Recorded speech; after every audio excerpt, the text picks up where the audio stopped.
Hello and welcome to Property Money Trees, Maximising Property Values, the once a month show where I break down the steps of how to recognise, enhance and then extract the values in property in order to create wealth. Would you like to find out how you can benefit from the steps of maximising property values? This is even if you don't own a property yet or have a deposit. If that's a yes, then you're in the right place to find out. My name is Patricia Faber, and although many know me for my work as a solicitor, on this show you will be getting the benefit of my 30 plus years worth of experience of maximising property values, experience which has given me a net worth in millions. So who might benefit from listening to this show?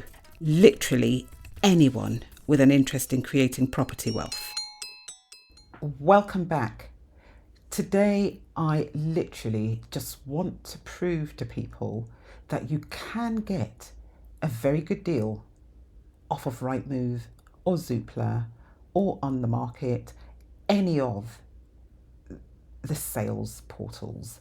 So I've just completed on a flat in Crystal Palace, so SE19. It's within walking distance of the Crystal Palace Triangle. If South Londoners are listening to this, they will recognise where that area is. It's a very nice area in southeast London, and it's a flat. It's in a relatively modern block. It's a private block of flats.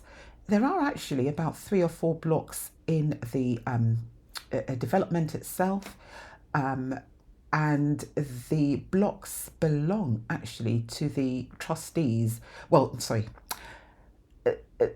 The land belongs to the trustees of the Dulwich estate. So the freeholder is the trustees of the Dulwich estate.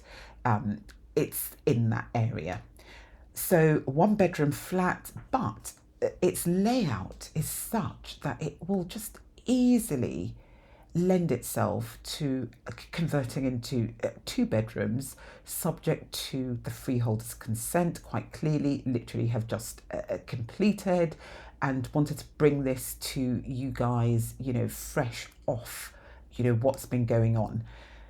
But what I wanted to share was about the value. So I got this off of Rightmove, actually, Rightmove itself, and I've paid £207,500 for it. Short lease, 65 years left on the lease, and it will cost, my surveyor has said, roughly about £30,000 to extend the lease. And it will also need some monies to do the flat up. Now, I found, whilst I was in the process of buying it, a deal sourcing company had also advertised it. Now, I don't know how they work, because if you then clicked on their a link there which says get more information, it then took you to the proper agent's website. Now, if that was a live situation and say I was interested in it and it took me to the proper agent's website, I would be inclined to go to the proper agent, because if I went through the deal sourcing company, I would have to pay them. So I'm not quite sure how that works, but anyway, they're online and saying that, they're deal sourcing. But this is what they have said. So they've worked out all the figures and they've said, the price is this. So it was on the market for $220,000 because the seller was motivated. They'd actually moved abroad and they wanted to sell this in order to get their money, I guess, out of the UK. And then the deal sourcing company has said value estimated for the property 304,999, BMV 27.87.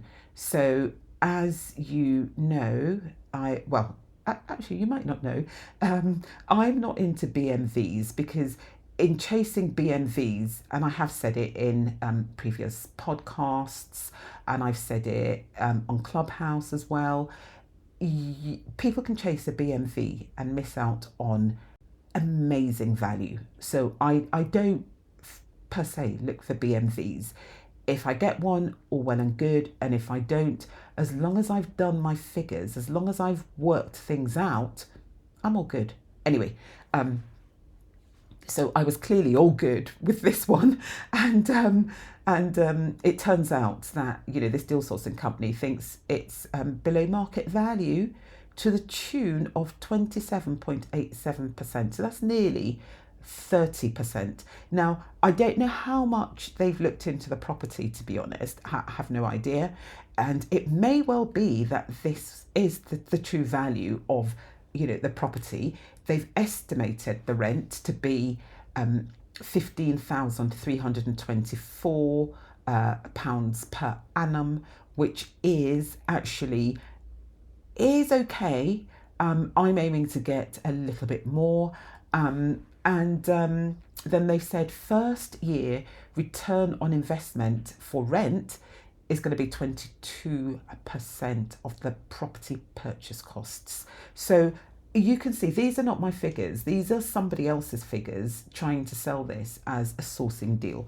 So you can get these things on Rightmove. So still on this deal sourcing website, they've put some flats that sold in that development recently. They've put their prices there, so they're saying properties sold nearby in the last 2 years. So the flat that I've bought is flat 24. And they're saying flat 40 that sold for 375 on the 25th of June 2021. Now, if I just stop there, in the development, there are 1-bedroom flats and there are 2-bedroom flats.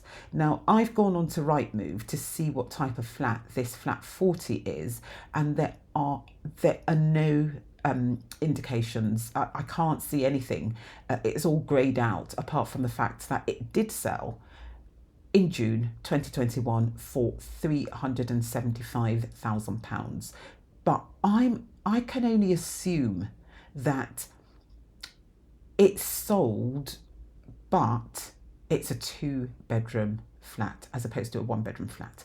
So that is that one. In fact, that flat didn't go up in value because it sold likewise for 375,000. Isn't that just rough? In August 2016. Something seems a bit odd. Anyway, that's the information that I can see on this website.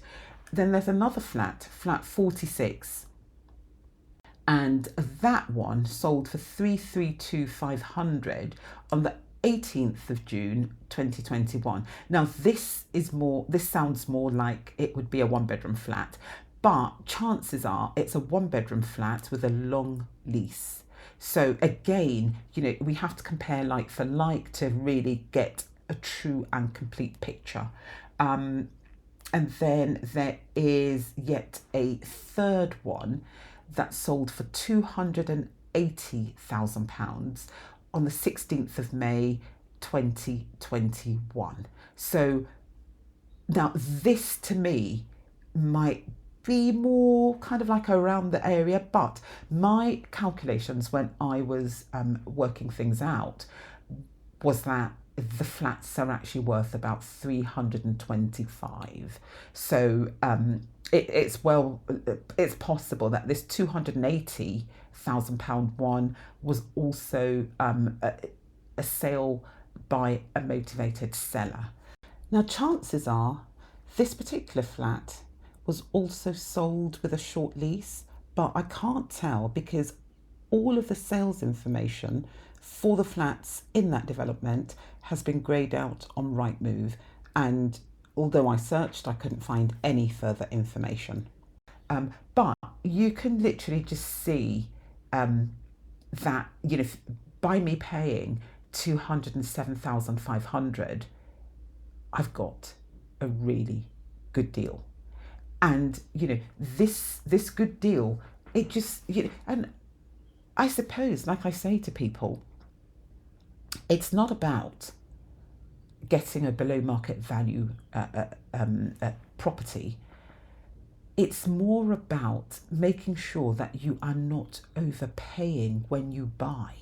Because if you don't overpay when you buy and you can add value to that flat or house, whatever it is that you are buying, you've not done anything wrong. Even if you make the mistake and you overpay, enhance the value. Make sure that you're not sitting on a lemon. Make sure that if you needed to sell immediately, you would still get your money back. That, to me, is one of the most important things when we are buying, because nobody knows the future. And, we might say, oh, do you know what? I've got no intention of selling this.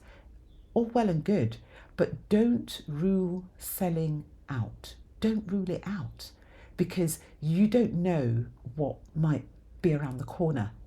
And if you need to sell, then sell. But what you don't want is to buy something for 207,500 and you need to sell, and then you sell it for less. You sell it for 200, maybe if you're lucky, and if you've done a really poor job, then you might be looking to sell for 190 because you must sell. So just make sure that you're not overpaying when you buy.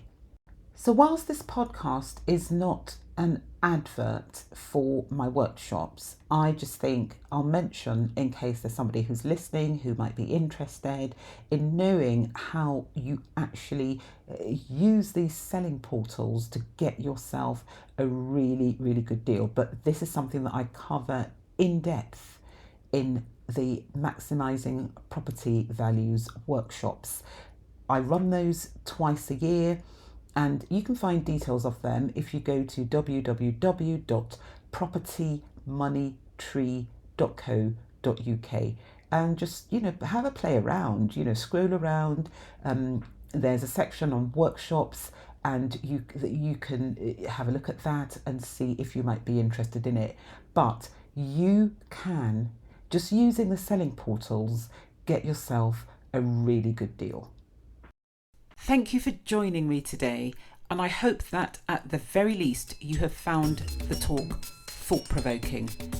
There will be some bonus scenes being released over the next few weeks, so please do come back. If you enjoyed the show, please do subscribe. In any event, please do rate and review the episode, because it would be great to read your feedback. Thank you very much, and hopefully see you next month.